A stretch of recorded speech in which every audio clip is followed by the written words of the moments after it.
Easy game. Earthquake, go to Chimecho. It D-danced. We yawn. It's +3. It got a Spadef to drop. It's so easy. This fight is completely free. You bring your Electro type, you bring your Gyarados, and it doesn't matter, right? Like, you don't even need to invest any TMs. But, we're doing this for science. Chad, can I get your thoughts on something? Because there was Discord in the friend group. And I'm just curious. I just want to hear some outsider opinions. My opinion doesn't go either way. I didn't start the discourse. I was just a silent observer in all this. Bottom left. No, this one isn't about which of the 3 Combi faces you would. Asking Twitch chat on their thoughts about dating is like spitting into a hurricane. What, brave? Guy getting off the ferry in Slateport, taking in the sea breeze. He's like, Slutport. Some locals like, bro, you can't say that. Only we say that. What is the best Pokemon for a hardcore Nuzlocke of Emerald? Some people say it's Swablu, other people say it's Sceptile. Let's use our 10 years of Nuzlocking experience to do an extensive test of Pokemon Emerald and make the definitive Emerald Nuzlocke tier list. Time for a little Reddit review, all. It's what you've all... Sorry, I'm moving my keyboard out of the way. Sorry. Time to head on over to to reddit.com/r/pChal Okay, man. That's the top post of the week, y'all. That's the top post of the week. I mean, the expression is kind of similar. I'll give you that. Sun Wukong and 230 fan art. This is by thumbnail artist Silva. It's fucking dope as shit. I like it. I like the lighting on Electabuzz here is very good. Going out with some friends tonight, and I had to set the vibe. I've heard murmurings of this post. So we got a group chat. This is a group chat to coordinate plans for tonight. I think shooting for being in somewhere around 9 would be best. And if things change while you're headed down, then we can let you know. Are you bringing anyone by chance? Eyes emoji. I always find it, as someone who organizes some but not all group events in the greater friend group, I find writing these opening group chat messages incredibly intimidating.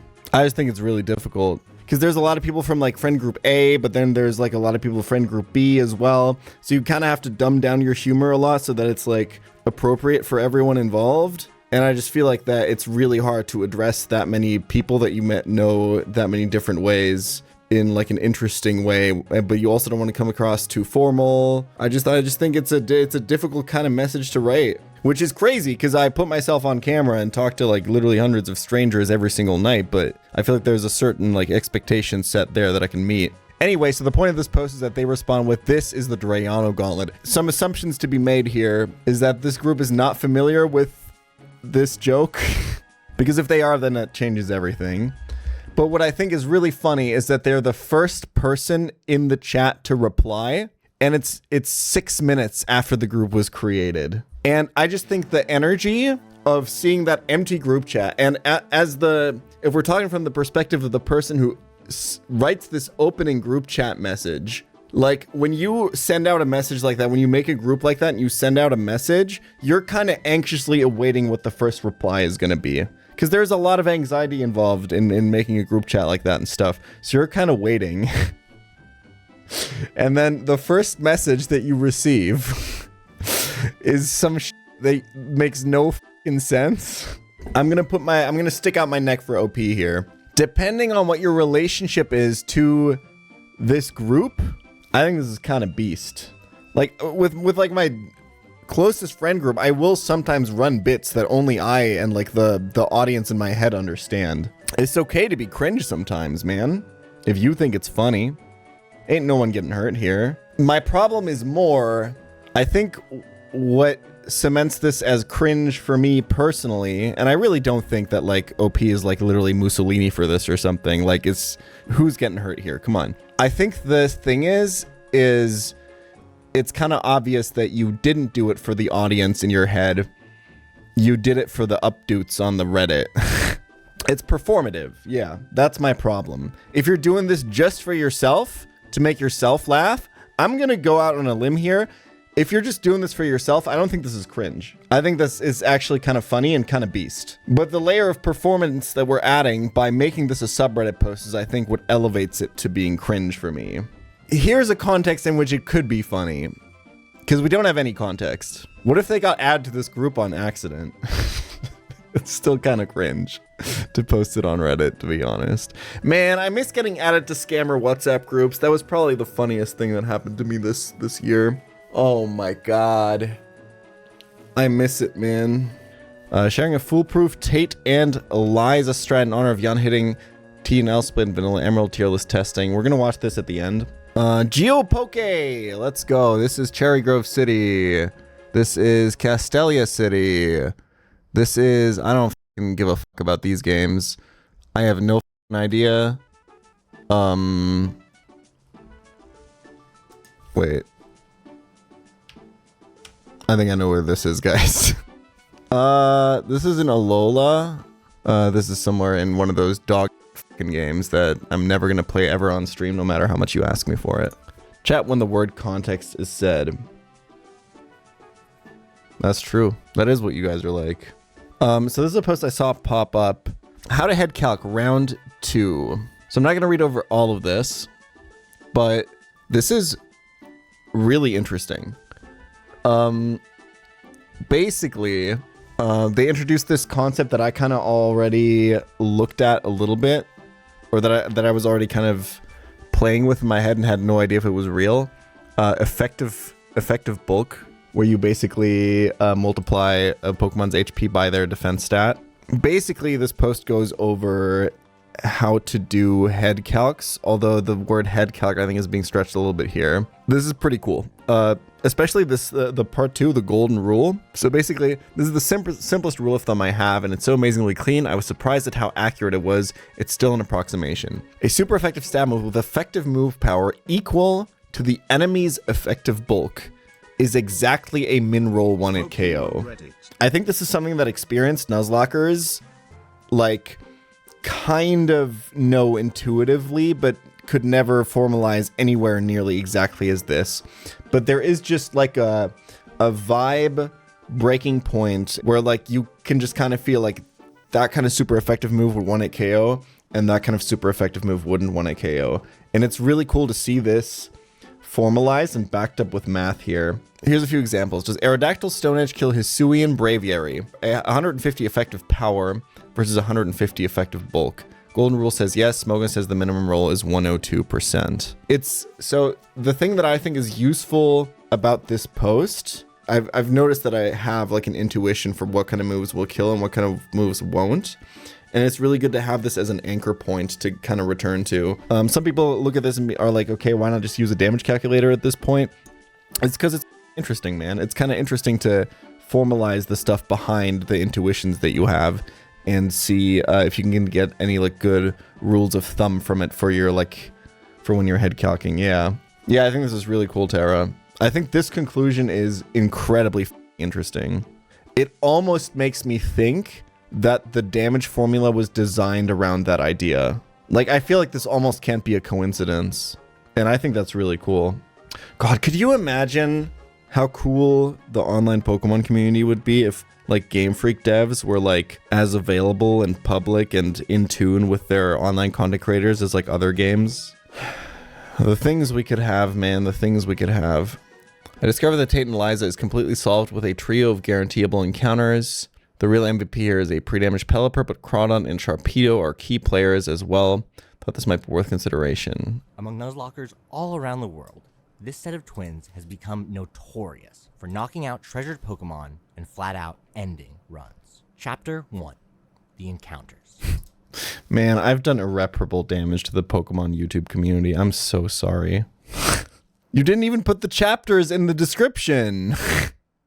The point of chapters on a YouTube video is that you can have them on the timeline, man. There's a right structure for everything, is all I'm going to say.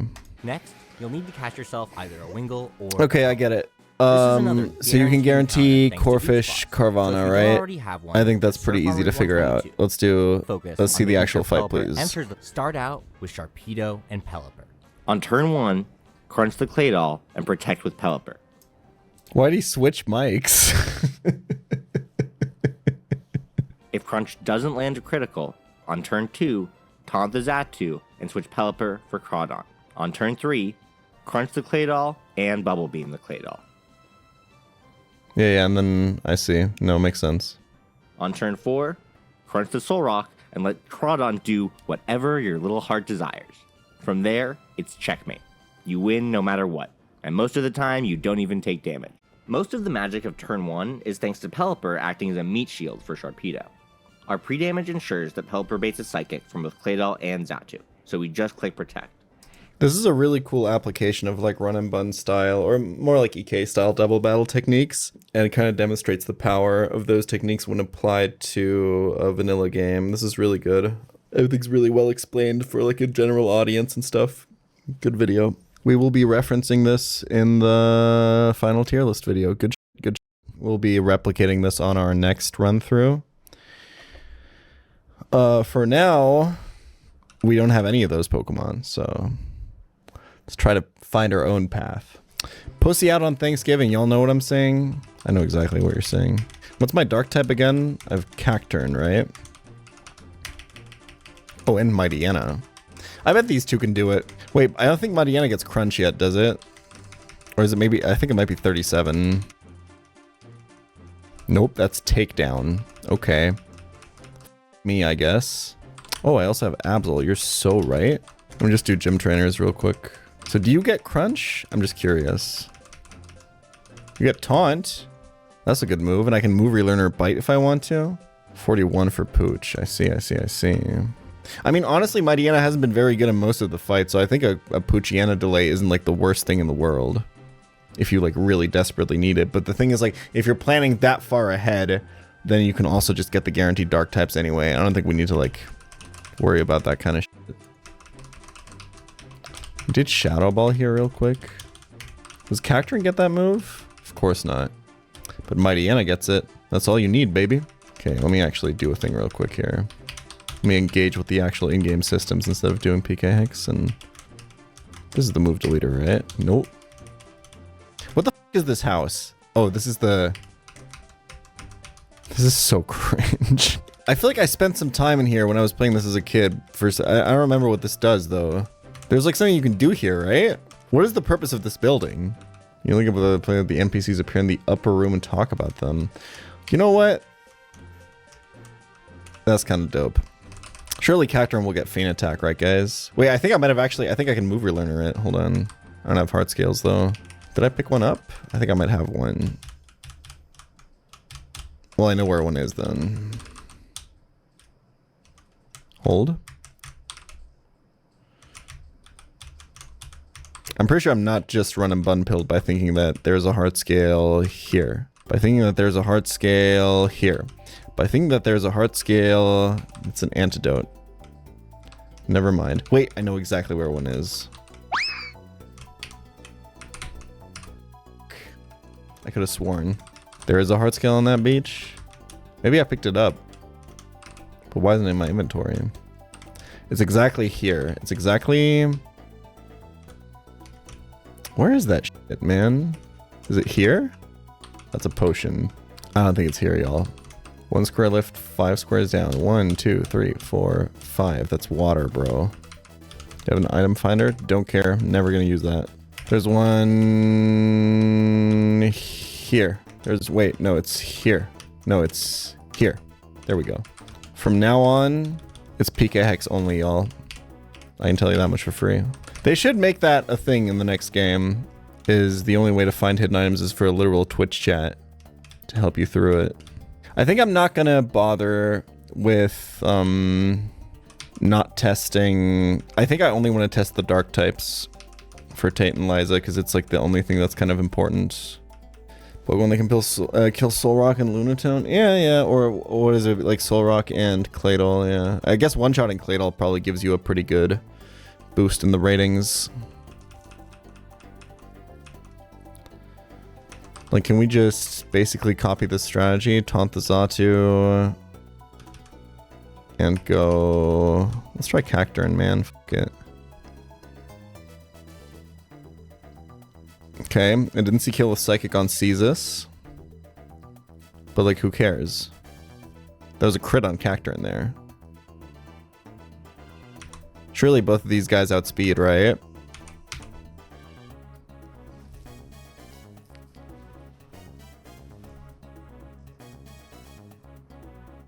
It's not a lot of damage, I'm not gonna lie. Ooh, Spadef drop is huge. Okay, Cacturn is slower than Claydol.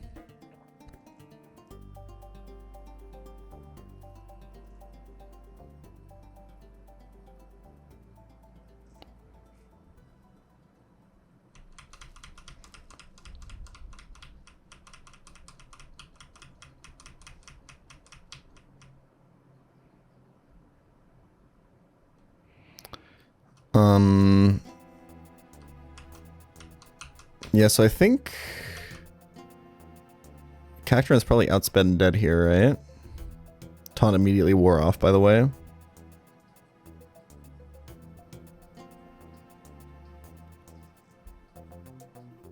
That's unfortunate.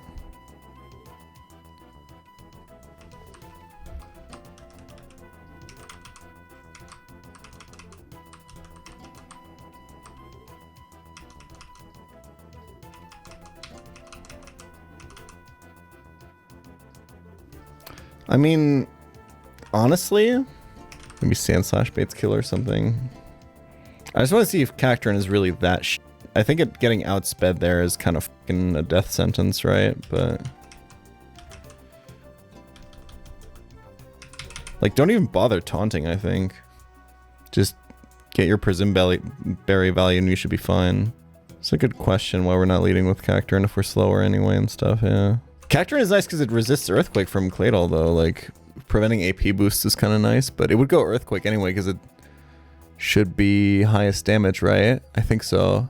Honestly, I think this is probably fine.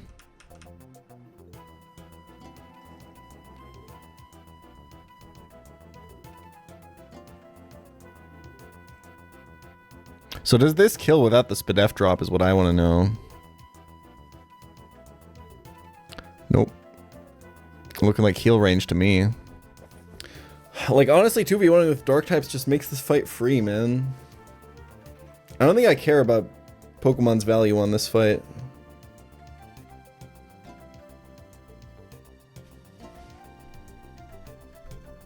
Like, now I just win, right? Could Leech Seed the Xatu, yeah. But that's one turn that you're not needle arming. I don't hate the idea, though. Yeah, because it also potentially sets up for a kill turn, right? Wait, no, because it would be Shadow Ball. Yeah, it wouldn't really matter. Well, I guess now Sun is up and Solrock is out and looking to Flamethrower you, right? So now you'd probably switch into your underleveled water type, like so. Now you just pivot back to the dark type, right? Because he doesn't Flamethrower here. I think Cacturn is really good for this fight. It pivots like perfectly into Solrock's other moves and then baits Flamethrower and you just send in any water type and it's fine. Yeah, exactly. Solar Beam into Mightyena isn't great, I guess. That's an option. It's not that bad, though. I wonder if he sees kill with Flamethrower here or no.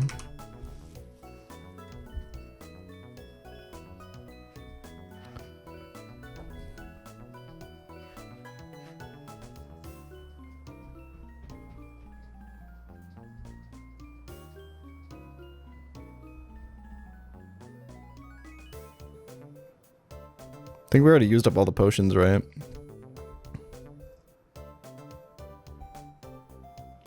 Xatu probably sees kill on Seeking. Like, I don't know, I think this gym is just so free. Like, what else is there really to... like, what can they do? If you just have two dark types and a water type, I think you just always win, right? If you, like, kind of play it properly. I guess, like, Earthquake crit turn 1 is not ideal, but... I don't know, I feel like you can steer out of it. Like, switching between a water type and a dark type on the right side just kind of stun locks them, right? I kind of wish I wasn't per Zim there, so it can't be... Well, I don't think it can be confused around the switch. I think it sees kill. Yeah, agree, Wolf. Agree. Like, I don't think any dark type can be below B tier. I'll just put that actually in my fight notes here. The guaranteed dark types are... It's definitely Crawdad and Sharpedo, and we already saw that Crawdad and Sharpedo have a guaranteed winning line, right? So... I don't really think I have to test this fight much, to be honest.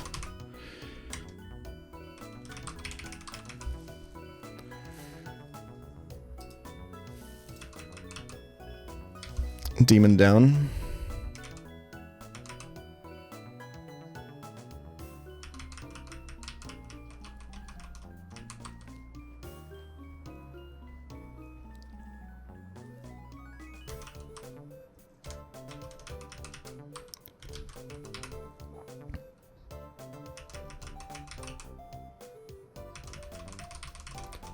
It's just Juan's Kingdra. Yeah, probably, huh? I think you can give some... this is kind of hard to measure, but I think you can give some points to Pokemon that do well on fights where the dupe is guaranteed, because people might... Or where the encounters are guaranteed, because the thing is, like, you can't just build the tier list assuming that everyone plays perfectly all the time, right? Because then the tier list becomes... like a game solution. This is an interesting thing to talk about in the video, actually. Because, like, people also could lose their Sharpedo or their Crawdon before this fight or something, right? Yeah, if you build a tier list that assumes that everyone always plays perfectly, it looks very different from just, like we have to, like, take a step back. It's kind of like the damage calc thing. We have to take a step back and think about what is the point of this video? And it's something I struggled with for the other tier list videos, too. And at the end of the day, like, the point of the video is to talk about every Pokemon available in the game and what it could do for you, and find interesting things to talk about. Like ultimately the ranking of it and the exact order of them and stuff doesn't really matter, and it's all vibes based anyway, and there's no way you're ever gonna have a consistent rating for that, right? The tier list is just like an interesting video watching structure rather than going through the Pokemon by like dex number or something. It's a little bit more snappier, but at the end of the day, the information that we're trying to convey in the video is what do all the Pokemon do in Pokemon Emerald, and what are some tips for hardcore Nuzlocking Pokemon Emerald that you might not know about? It's kind of like it's almost a guide video, kind of, you know, but just in more interesting and snappy packaging. Point of the video is to show an ad. True! Nah, we're not considering Mirage Island. That's fucking crazy. My balls are getting a little too hairy and getting caught in my Vibranium Vise. Oh, good thing that you reminded me. I didn't do this after I was trying to make this a habit, but I didn't do it after the Reddit review.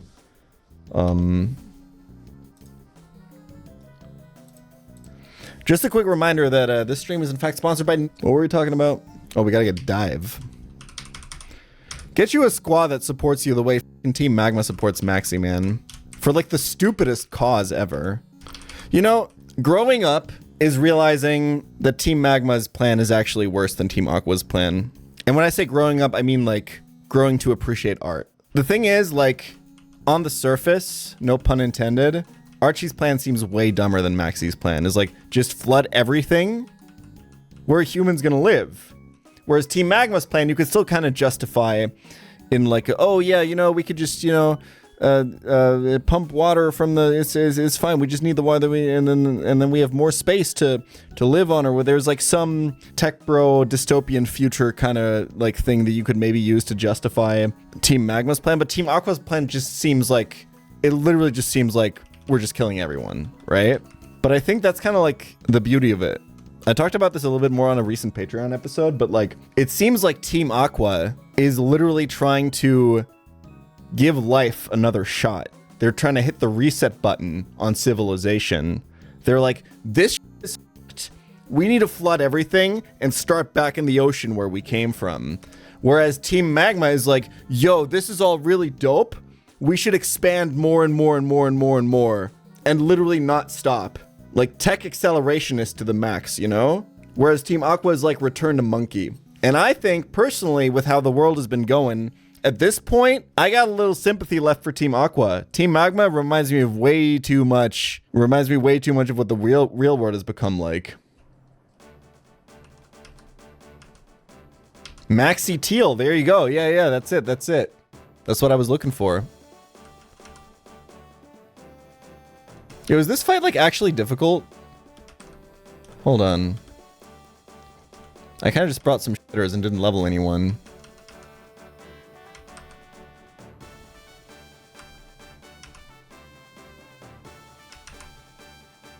Wait, just click Haze while they click Amnesia and let Metang do the work? Hold on, I'm cooking. I think they're both idiots. That's a fucking given, bro. That's obvious. I don't want to do either. I'm just saying I think I understand where Team Aqua is coming from. Weezing kind of good as for this fight, huh? Seems like the Camerups don't have fire moves, yeah.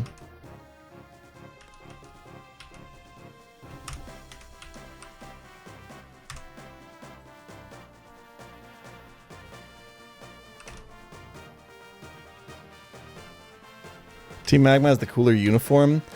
In Emerald, maybe, but in Oraz? Yo, Weezing, okay, take a timeout. Okay, this fight's easy.